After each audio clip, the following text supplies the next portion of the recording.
C'est la partie finale du tutoriel. On va mettre tout en place, ok? On va mélanger tous les concepts que je vous ai montrés pour vous montrer ce que ça donne sur Bitcoin en termes d'investissement. Donc, je vais vous montrer aussi comment vous pouvez scale les timeframes. Quand je dis scale les timeframes, c'est-à-dire descendre de petites timeframes pour avoir des entrées plus précises. On va voir tout ça. On va voir comment dans l'investissement Bitcoin ça aurait pu vous aider. Ça vous aurait évité toutes les erreurs qu'on vous inculque au travers de YouTube et vous allez comprendre tout cela.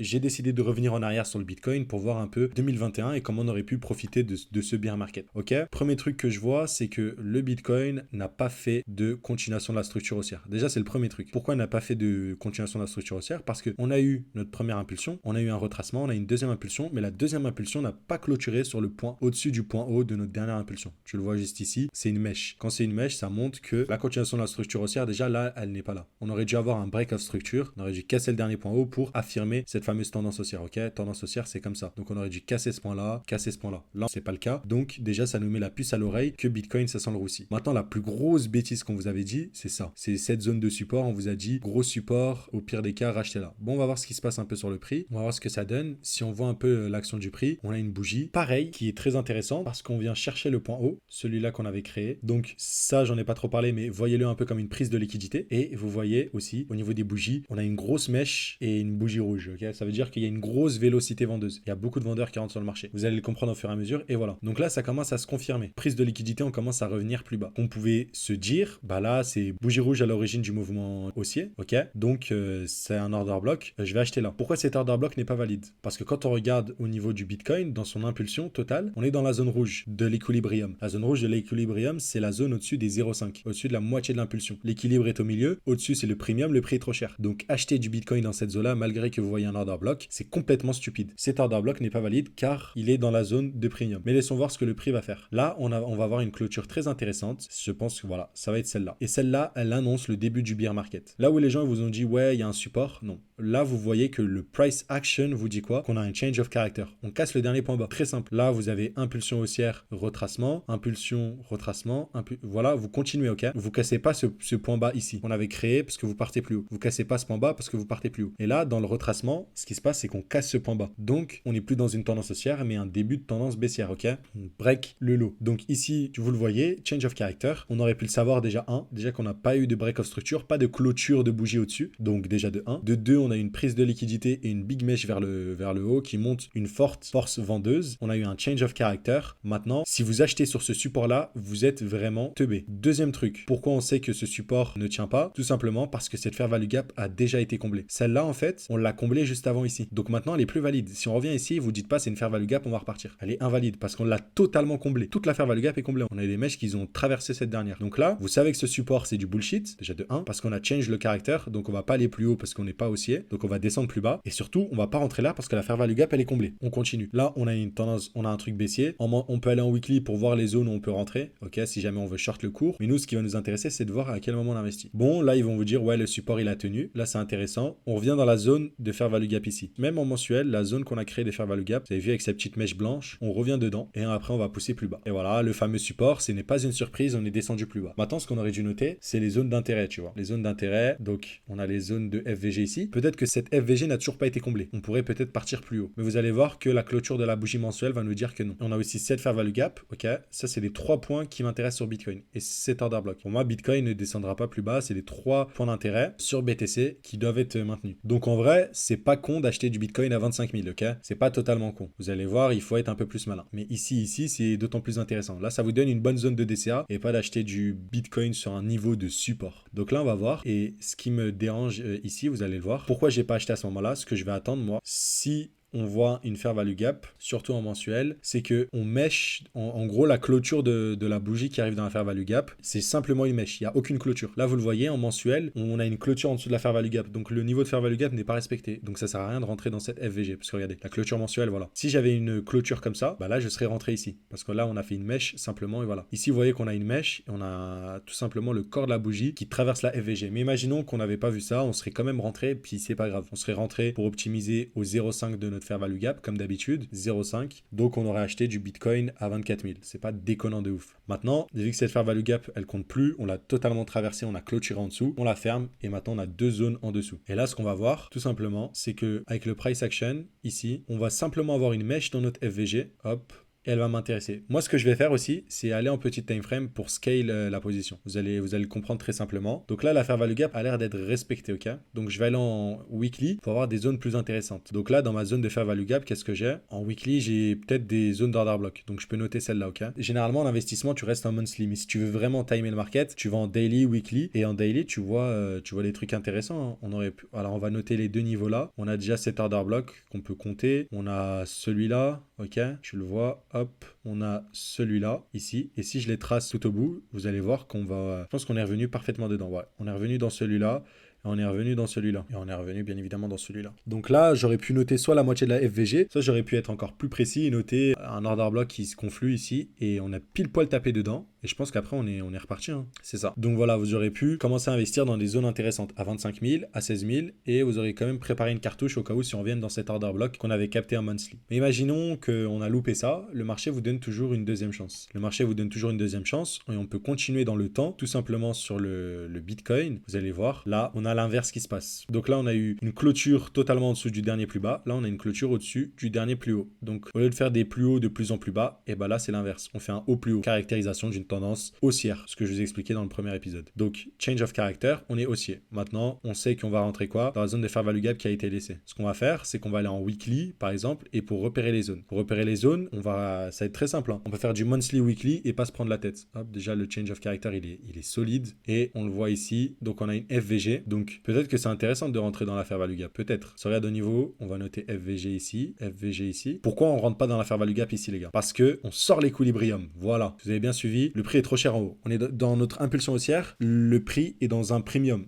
Il est dans la zone trop chère. Nous, ce qui nous intéresse, c'est de l'acheter dans le discount. Donc, acheter dans cette FVG, c'est intéressant. Ce qu'on va faire, généralement, ce que je vous conseille, hein, sur ton weekly, c'est qu'on va pas toujours combler les 50% de la FVG. Je pense qu'on va pas combler même. C'est d'aller en daily et à chaque fois, en fait, de noter les sous-zones, ok? Donc, imaginez que je vais investir 1000 euros sur BTC. Ce que je vais faire, c'est que je vais noter toutes les zones là. J'ai une FVG en daily ici. J'ai une FVG ici. J'en ai une plus bas, mais vas-y, je vais noter celle-là. Je mettrai, parce que je sais qu'on est haussier, je mettrai 500 ici, 500 ici. Donc, on va voir ce que le marché nous donne. Le marché va venir dans celle-là, ok? Il peut réagir, mais vous inquiétez pas, dans votre scénario, il reviendra toujours. Est-ce que vous pouvez faire aussi, c'est mesurer l'impulsion avec votre outil de Fibonacci et votre zone d'intérêt, ok, de votre analyse. C'est entre les 0,5 et les 0,86, ok? Généralement, on revient dans cette zone-là pour continuer la tendance. Là, on va voir. Là où les gens criaient au crash de SVB, bah, on voyait que nous, on l'avait déjà prévu, ok?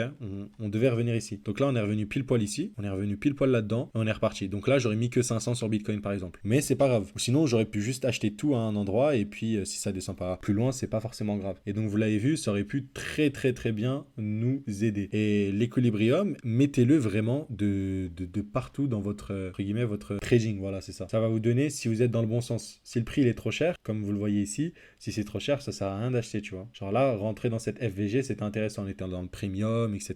Voilà. Mais acheter ici, dans le rouge, jamais, jamais, jamais. Là, je vous ai montré que dans la vidéo, ok, on peut commencer en monthly pour avoir des perspectives long terme et investissement. Et après, on peut descendre dans les petites time frames pour noter les plus petites zones et plus millimétrer son entrée. DCA dans une zone de FVG, ça aurait pas été con non plus, tu vois. Mais vous avez compris que les concepts, c'est des poupées russes, ça s'emboîte et vous allez voir, vous pouvez le faire de plus en plus. Et là, je vais vous montrer un peu plus peut-être sur du court terme. On va aller en weekly. Donc là, j'ai une impulsion haussière et je vais vous donner un petit tips ici. Vous allez comprendre pourquoi j'attendais pas un retour dans l'order block ici. Quand généralement l'order block est beaucoup trop loin, je le prends pas en considération. C'est-à-dire que moi, la zone où je m'attends à un rebond, c'est ça. Donc si l'order block est dans cette zone-là, ça m'intéresse. S'il est beaucoup trop loin, je le note, hein. Je le note, mais je sais que je ferai attention. Donc si je vous le mets sur du plus long terme, en gros, ça donne quoi? Hop, ça donne ça. Voilà. Vous avez vu que là, on est descendu un peu plus bas. Généralement, quand il est beaucoup trop loin de 0,86 de Fibo, eh ben, je fais attention et je m'en éloigne tout simplement. Mais bon, là, on continue à la structure haussière, ok?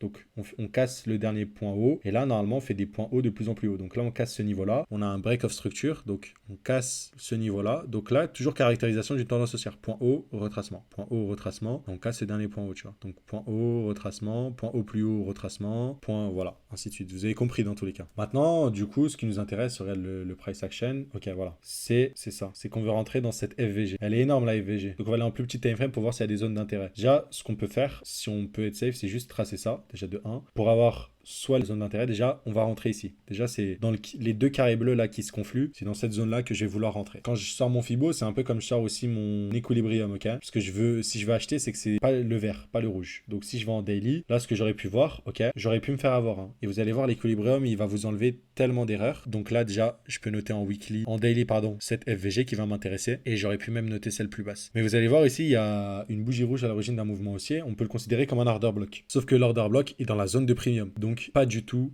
intéressante. Hop, vous le voyez ici. Donc, si on continue au niveau du prix, on continue plus haut. Ok, on le voit tout simplement. Bon, maintenant, si on change, on va changer l'équilibrium du coup, parce que le mouvement est plus haussier. Voilà, l'order block, il se retrouve maintenant dans une zone de prix pas cher. Donc, hop, on va voir ce que le price action va faire. Il va revenir dans mon order block. Et si je change mon Fibo, hein, bien évidemment, que l'impulsion du coup est plus grosse. Hop, mon order block était bel et bien dans ma zone ici d'intérêt entre les 0,5 et les 0,786 de Fibo. Il est revenu dans mon order block et il est reparti plus haut. Donc, ma prochaine target, c'est le point de liquidité et ça aurait pu être un trade ou un achat que je prends. Ok, et si on regarde, donc on rentre dans l'order block tout simplement. L'order block est ici. L'order block est dans la zone de discount, donc c'est cohérent. On le met en dessous de l'order block au cas où. On vise le dernier point de liquidité. Hop, donc on est dans la position. On laisse tourner et voilà. Donc on se fait TP. Là, ce qu'on voit aussi, ce qui est intéressant, si on enlève tout ça, boum, c'est qu'on peut même aller remettre ça en plus petit time frame. Hop, là on a chassé ça, mais là on est en train de créer des EQH, ok. Donc là il y a une poche de liquidité que, hop, EQH, vous le voyez. Des equal high, des relative equal high. Quand je regarde au niveau de mon impulsion, elle a l'air d'être terminée, on est dans le premium. Donc chercher un short ici, c'est cohérent. On va aller en 4 heures, on va descendre en petit time frame et on va voir s'il y a un change of character solide. Donc là, on attend, ça bouge pas. Là, on vient chasser les EQL, les EQH, ok, qu'on a créé, ceux-là. Donc là, voilà. Et en plus, après avoir chassé cette poche de liquidité, et on arrive souvent, hein, on accumule, on manipule et après, boum, on a un change of character, on casse le dernier point bas, vous le voyez. Sachant qu'en plus, vu qu'on était dans une tendance haussière, on n'a même pas clôturer au-dessus, comme en fait ce qu'on a vu en plus grosse time frame. Donc là, on va chercher à rentrer où? On va chercher à rentrer sur le niveau, sur la FVG. Donc voilà, à l'entrée de la FVG, vous pouvez le voir. Sinon, ce qu'on fait, c'est qu'on essaye de rentrer sur l'order block. Et l'order block en plus petit time frame, vous pouvez prendre tout le bloc aussi à l'origine de la baisse. Ok, je le note, order block. Donc en vrai de vrai, je peux rajouter même un Fibonacci pour avoir une bonne zone. Rentrer, hop. Donc là, on peut rentrer au niveau des 0,5. Il y a tout qui conflue. On tape, on revient comme d'habitude hein, dans la zone ça et ça. Donc nous, on a pris et la fair value gap et l'order block et cette zone là pour avoir triple confluence. Donc là on rentre en position short par exemple où on vend nos BTC, on le met sur le dernier point haut qui avait liquidé les EQH. Notre prochaine target c'est les liquidités internes comme je vous ai dit. Vous avez vu il y a tout qui commence à se mettre en place, donc on peut chercher ces niveaux là, on peut chercher toutes ces FVG. Généralement ce que je vous conseille de faire c'est d'aller directement en plus grosse time frame et les trucs. Bon moi j'ai visé l'order block, ok, je vais viser cet order block là et ouais je vais viser celui-là, hop. On va voir ce que ça donne. Je vais viser celui-là. Boum. Donc là, j'ai un bon trade et je vais laisser tourner. On va voir ce que ça donne. Donc là, vous avez vu par exemple, en direct, j'ai mal analysé. Donc, je pensais qu'on avait purgé la poche de liquidité et il faut croire que on en avait encore laissé. Donc là, c'est là où on a eu le vrai change of character. Du coup, celui-là, il était d'autant plus impulsif. Ok, vous le voyez ici. Donc, moi, je vais essayer de rentrer dans la FVG ici, encore une fois. Donc, j'aurais pu déplacer mon stop loss un peu plus haut, hein, parce que je savais que voilà, c'est les risques. Après, tu rentres genre ici, tu vois si tu te fais déclencher et ainsi de suite. Et le cours, voilà, après, normalement, il va chuter dans la zone qui m'intéresse. Ouais, c'est ça. C'est ça au niveau du BTC. On est bien revenu dans la FVG, à l'entrée de la FVG. Donc tous les trucs sont respectés, vous voyez. Donc voilà. Donc maintenant, vous avez compris un peu comment vous pouvez scale. Et vous allez comprendre que plus les time frames sont petites, plus que vous voyez sur votre graphique, il faut le prendre avec des pincettes, ok.